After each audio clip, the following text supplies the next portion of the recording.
Senators, we have come here to debate whether a bill should be passed that we should have a national primary.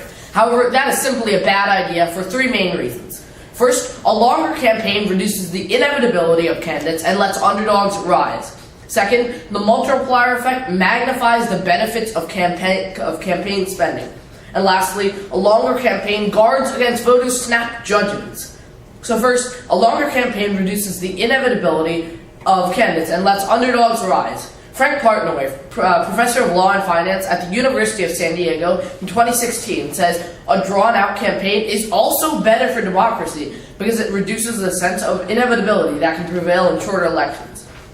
While weeding out those who can't handle the prolonged spotlight, longer campaigns also give underdogs a chance to rise and establish a name recognition. Just think about 2008. Hillary Clinton, the Democrat supposedly preordained nominee, was defeated by a relatively unknown junior senator from Illinois who eventually went on to become president, our own Barack Obama.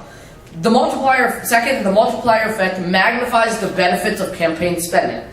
Economic analysts, says the mutual fund store, also believe that the presidential campaign spending has a far-reaching effect through the economic multiplier theory. Its premise is since one person's spending is another one's income, the net effect of $100 ends up being more than $100 as it flows through the economy.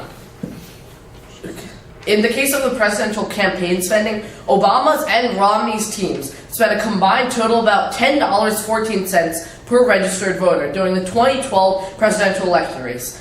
If an economic multiplier of 1.7, a well-accepted figure among economists, is applied to 12 serious presidential campaigns, each spending $10 per vote, that means about $200 is spent per vote. $200 is found per person in total economic benefits during the 2016 primary election season. And lastly, longer campaign guards against voter snap judgments. Frank Partnoy, professor of law and finance, says in 2016, most fundamentally, a lengthy campaign forces us to slow down and fully process information about the candidates before voting. Abundant research shows that we tend to react instantly to others' words, speech, and facial expressions. For example, we immediately judge people with attractive faces, and our 24-hour access to news, social media, and the internet feeds our quick biological impulses and speeds them up as we are constantly making snap judgments. For these three reasons, a longer campaign reduces the inevitability of candidates, the multiplier effect, and a longer campaign guarding against snap judgments. I believe that we should vote in firm negation of this bill. Thank you, and now I'm open to questioning. That's 3 minutes long. Questions? Questions? Kunal? Don't you think that Iowa and New Hampshire actually have cause a very firm bias on the later election? Well, even if we actually did have a national primary, then Iowa, New Hampshire, Delaware, and other smaller states would quickly fade in the background because people would focus on more delegate-rich states like New York and California. But don't you think that because the candidates are focusing on those states, that those states are important because of the demographics and the larger populations? So I think that be the case?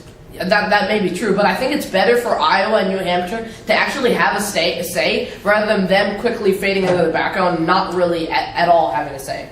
Yeah, but the other states are not affecting the voting on these states because everyone votes on the same day. So how do you think they will be fading in the background? Well, no.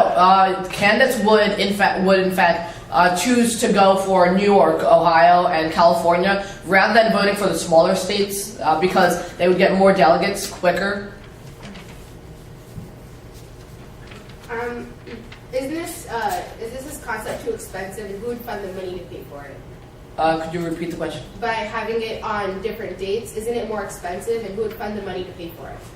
I think that each state would pay for it, and for example, Iowa gets a lot of money from their Iowa. Iowa particularly gets a lot of campaign dollars, and New Hampshire also does, and Nevada and South Carolina. The influx of staffers means that they get more money per person. Arya, question? Yes, Senator, wouldn't the voters have the same amount of time to choose their candidate if the election was to be held, say, on March 13th? Could you repeat the question? Could you repeat the question? Could you repeat the question? Wouldn't the voters still have the same amount of time to choose a candidate if the primary election were to be held on a later date? No, because right now it gives a longer time for candidates to discuss important topics, and things are happening right now. But with a national primary, all they would have is the presidential debates before, and that's basically it. Thank you, Senator.